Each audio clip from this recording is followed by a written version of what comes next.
Our senior manufacturing capstone project this semester is working with a local company, Hubbardton Forge, to develop a die for a light fixture that they manufacture and sell.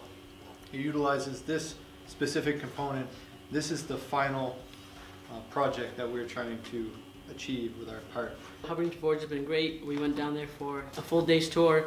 We got a full tour of the whole shop, and then we really got to spend time with the projects that we're working with, ask all the questions we have, and they're supplying us with all kinds of resources that we want to ask for.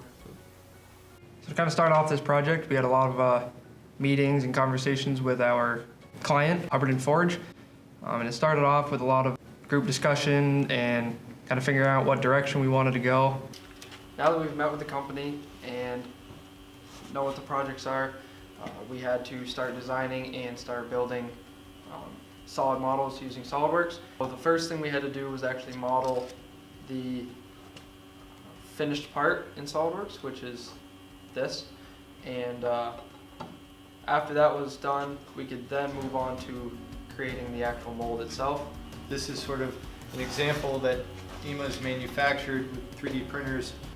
This project was very involved. It involved a lot of the different skill sets that we've learned throughout our 4 years here, and it really combines all those and builds off them. So we were all really interested in that, and it also was a larger project that we took on.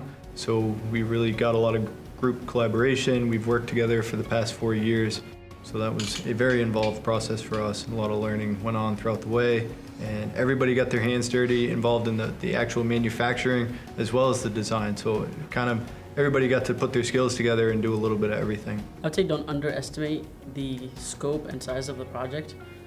Really take it on as it is the biggest thing that you're ever going to do.